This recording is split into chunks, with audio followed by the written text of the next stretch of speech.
This beaut right here is our 1969 Plymouth Barracuda. Yeah, it's a little rough around the edges, that's for sure. It was blown apart into a million pieces. All the panels were probably stripped down and primered at one point to be painted. Although I don't know if that was any good. But it's all generally covered in this nice little thin layer of surface rust. Gives it a nice patine. Oh, over here we got a few panels missing. Like this little guy right here is missing. Must have been really rusty, really bad for them to have to remove it. And the same for the driver's side. Oh, there's a leaf in there. Had to cut it out. And over here's not too much better, but a little bit of surface rust here and there. Yes. But we bought this car for a very, very reasonable price, that's for sure. Got some nice big ticket items with it, like this grill here. This is a 1969 only thing, you know, little points here and there. 1969 had this little bump. 68 and 67 were flat. It's a 69 only thing. But these grill pieces sell for a lot of money. Good thing we got those along with the deal. And unfortunately, we got like every single body panel for this car bolted on, except for this front valance. The deal never came with one. That's a little disappointing since the whole thing looks a little bit more complete. It'd be nice to have the front valance. And the car was originally a 225 slant 6 car, as we can see from there's a B right there. So now it's time to decode this car. And this information is brought to you by these little booklets of knowledge. Our first digit, the letter B, indicates that it's a Plymouth Barracuda. The second digit there, that H, indicates that its price class was high. The third and fourth digits, 23 there, means that it was a 2-door hardtop. Fifth digit, of course, is your engine, and that's B. That would be a 225 1-barrel. The sixth digit, that 9, indicates what year. In this case, it would be 1969. Seventh digit, our B there, is the assembly plant, and that's Hamtramck, Michigan. And the last 6 digits are just the sequential numbers that every car has its own different 6 digits. And yes, we verified that the serial number here matches the serial number here, so we're all good. This right here is our inner fender tag, where we can see all of the goodies that it used to have. Okay, so you read these fender tags from left to right, bottom to top. So our first code we got here is E24. And E24 stands for 225 slant 6 1-barrel. Put out a whopping 145 horsepower. Now the next code we got is D11. That stands for a 3-speed manual transmission column shift for a 6-cylinder car. And the last codes on our first line of fender tag here, those are just the VIN that we saw on the dash. The exact same numbers and letters. BH23, B9B, 100989. So our next line of code is that R6, and that is the paint, and R6 stands for scorched red. Our next code, H6X, the H stands for high trim, the 6 stands for vinyl bucket seats, and the X indicates that the vinyl bucket seats were black. That X9 there indicates that our interior was black, such as the door frames and the different panels and stuff. Our next code, that 807, that's its scheduled production date, and in this case, it's August 7th. And that last line of code there, that 064716, that's just its unique order number. The C55 there stands for bucket seats. The W21 stands for road wheels with trim rings. That'd be a Magnum 500 looking wheel. Our next line of code, the V7X. The V7 stands for an accent stripe, and the X indicates that the accent stripe was black. And the END is just the end of the code. On the inside here, we have our dash here. I don't think that, yeah, that's a non-rally dash. Kind of crusty condition, that's for sure. We got a new floorboard just sitting here. It's not welded in by any means, you see along there. Just kind of set in place. That can be welded in easy enough though. As you can see, we got a clutch pedal sitting in there. Another big problem that we saw is that somebody cut the transmission tunnel right there, the torsion bar cross member thing. Yeah, they just ended up cutting it, and they were probably trying to jam a 4-speed or something out of a B body or something. They didn't have the right transmission to start with, because if you were putting an A body 4-speed in there ain't no reason why you had to cut that out.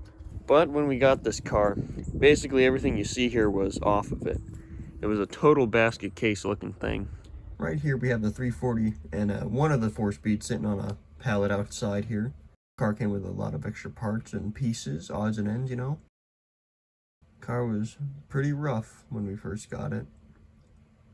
Not a lot going for it.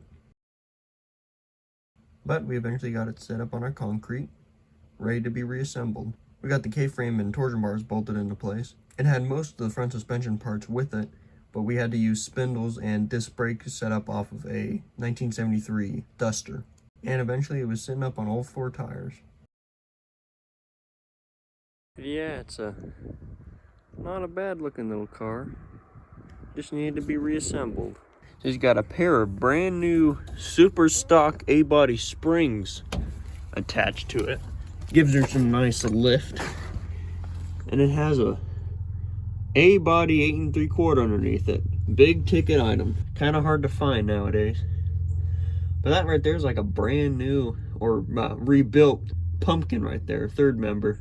I think it's like a 323 posi, but pretty good highway gears. Frame rails are in beautiful condition. Don't really see any rust on them. It came with these Krager wheels here. I'm not too fond of them, but I have them on my Dodge Dart Sport and they don't look too bad. Although the back here could use a much bigger tire though. I mean, it's built for it. With that super stock spring bow in there, man, you could have something cool. And also the car came without any rear backing plates. So we're gonna have to figure out what could we use. We don't really have a lot of 8 3/4 backing plates for what, 10-inch brakes? We don't know if it'll work, but it'd be cool if 8 1/4 backing plates would work with 8 3/4. We're not too sure. We're gonna have to experiment. But we have plans on putting in a 340 small block into this unit. A 340 that came with the whole deal, believe it or not. Still for a very reasonable price. And there it is, right there. Our 340 small block. No, it's not this side. Well, this side verifies that it's kind of fuzzy. Yeah, there it is. 340. There it is right there. And then this side ought to tell us what year. Yep. 1973. Hard to see, kind of dark. 1973 340. Which, if I'm not mistaken, is the last year of the old 340. We don't have a lot of information about this car, but the guy said that who he bought it from was doing some racing with it, you know. Well, man, I could believe that. Look at that. The little valve reliefs there. That's pretty tough. Not a lot of doming out going on there, but we have no idea how big this cam is, but these lobes look pretty beefy. This engine came with some non-adjustable rocker arms here, so the cam can't be any bigger than what, 509, 511, I'm not sure. But anything higher than that has to have adjustable rocker arms on it. So it's nothing too crazy. It's not like a solid lift either. And the pickup tube was kind of janked. It was sitting on it a few times, so we got a new one of those coming, and we also got a new oil pump coming. You know, just for the heck of it. These heads here seem to be the heads that were off the 73 340. Doesn't look like there's been any port work. Oh. Hey, that's nice. There might be something broken in there. That's great. Get one of these heavy things. Yeah, they have big enough valves in them, but I'm not sure if those are 202 160 or there's kind of a pretty big gap in between them. I'm not sure. They might be a little smaller, being a 73. So the heads are nothing radical. They're not like anything too crazy. They ought to work all right with what we're going to do. We ain't going to be racing this car. We just want to take the parts we got with it, reassemble it again, and throw it back in the car. Plan on putting back on its cast iron intake that's sitting over here. Big old heavy thing, bunch of EGR crap on it. But we don't really care. It's not like it has to be super light. We're just going to slap that back on there. We got a pair of A-body headers coming for it. Give us a little bit more horsepower out of that, yeah. And here in a week or two, we'll have this motor all back together. I guess we ain't going to do any bearing stuff, or we're just gonna trust that that all is still good. We bought ourselves a brand new kit of lifters. It's not a great idea to put new lifters on an old cam that's already been broke in, it seems like. But we're gonna have to gamble that. We bought some Melodon or something lifters. They were a little higher dollar units, so hopefully that'll do the job just fine. You never know. This car never came with a set of lifters, which I thought was odd. Came with push rods of all things, but not lifters. That would have been nice. But you're gonna have to do what you gotta do, you know. Oh yeah, and this motor's missing its distributor drive gear bushing, little brass bushing. So we're gonna have to remember to put that back in before we try putting this 340 together. The deal came with this carburetor too. And a free screwdriver. I'm not too sure if we're gonna use this. Looks a little crusty. He's been sitting in the shop for a while. Also came with this ginormous looking thing. It's off a Chevy something. Ain't Dodge. Yeah, this garbage isn't familiar. Ew. Yeah, I don't know about that. Definitely not Mopar stuff, that's for sure. And the deal also came with some transmissions too. Let me show you those. Divert your eyes away from the 4-speed and take a look at this. This is our 727 that we're just gonna throw back in behind that 340. Have no clue if it works or not. It has fluid in it, you know. It's been open to the environment, but that ain't a big deal. Already has a converter in there too. That's one less thing we gotta do. And the converter seems to be something special. Has little ribs in there, and it's little and tiny, little 10-inch. So kind of looks like it has the bigger bolt holes in it too. And this deal came with not one, not two, but 3 4-speeds. This one happens to be a body 4-speed too. That's a rare little unit, right? Well, rare enough. It's not like gold, but it's always nice to have a body 4-speeds. And the other two seem to be out of a truck or something. I don't know. Oh Lord, this is they're both overdrives. They're not worth much, but hey, they're still 4-speeds. Use them in a pinch if you had to. Oh, there's our oil pan for the 340 sitting out here in the rain. Bunch of goop down in there. There's our back seat. A little worse for wear. Little Barracuda plate on there. Got some miscellaneous parts and pieces strewn about the yard at the moment. Oh, look like we got some brake lines sitting here. That's cool. Oh, yeah, that's a fuel line too. A pair of 70 Charger fenders just sitting out in the rain. Got some glass sitting out here in the dirt. And we were fiddling with side window regulators. Good Lord, is that an ordeal. Look at this space looking crap. Ugh. All sorts of different odds and ends. And in the trunk here we have a bunch of miscellaneous moldings and trim, windshield wiper blades, and visors, rear view mirror in here somewhere, little kicker panel looking things, all sorts of different little goodies, but definitely not enough to reassemble this car 100%, that's for sure. Even got our little flip top action going on here. Yes sir. I like these Barracudas. They have this cool little flip top gas cap on it. We don't have a clear plan for this car. We just pretty much want to get it running and driving. That's the goal. Get some brakes working real quick. Saw a master cylinder over there, but we'll probably put on one of those truck master cylinders like that Dart in our previous video had. That one had a truck master cylinder with an adapter on it. Used the stock A-body push rod, and it was about the same price, but superior breakability.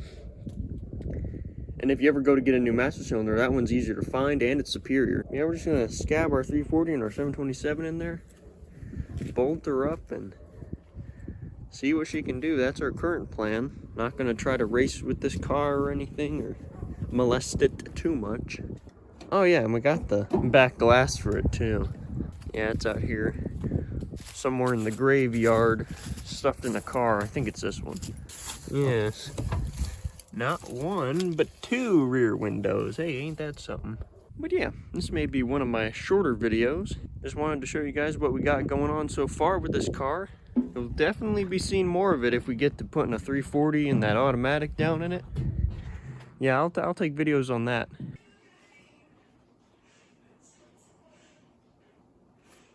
A little bit of an update. We got our glass in place. Driver and passenger. Got them stuck in there. But we also got a new rim bolted on there with a big old fat tire. Gonna do the same over here, but we just need to get that tire mounted. But yeah, it's looking really good. The rim or the tire? Valves down. Oh, great. That's fun. You got any more valves down? I don't think so. Let me look in the shop. Yeah, this little guy will work.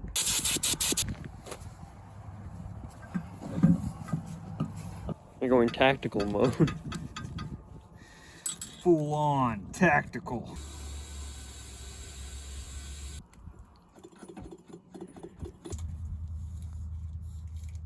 Yeah, that's one wicked stance right there. The right wheels and tires really makes a car, that's for sure. Not a lot of action in this video today, but there ought to be more on this car soon enough. We seem to be progressing quicker than we thought. So, yeah. Hope you enjoyed the video. If you like this video and you want to see more classic Mopars, feel free to like and subscribe.